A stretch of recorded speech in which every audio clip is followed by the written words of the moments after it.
बिहू नृत्य उपस्थान करियो। कुछ समझ में आया? किसी की समझ में नहीं आया होगा। हमारे देश की ये विशेषताएं हैं कि अलग अलग भाषाएं एक 50 किलोमीटर की वो आगे अगर हम जाएंगे तो हमें भाषा समझ में नहीं आती है, लेकिन आज हमारे डीजी नाइट के कलाकार देश का हर एक कोने का नृत्य यहाँ पे आपके सामने जिस तरह पेश कर रहे हैं, उनके लिए एक बार जोरदार तालियां हो जानी चाहिए। चाहे कश्मीर हो, चाहे तमिलनाडु, चाहे कश्मीर हो, चाहे तमिलनाडु, चाहे बंगाल हो, चाहे गुजरात, कहीं में हमारे कलाकार कम नजर आए आपको?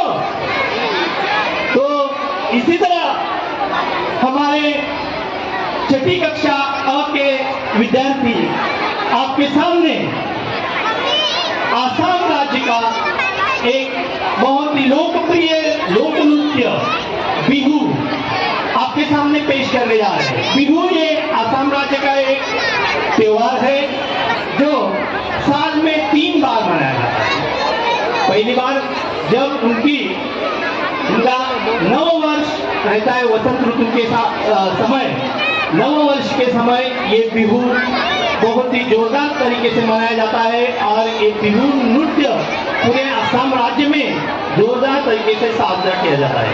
उसके बाद फसल काटने के समय और उसके बाद दिसंबर में भी ये त्योहार बहुत ही जोरदार वहाँ पे आज की तारीख में भी वहाँ पे मनाया जा रहा है। तो ये हमारे 6ठी कक्षा के छात्रा आपके सामने पेश कर रहे हैं बिहू नृत्य।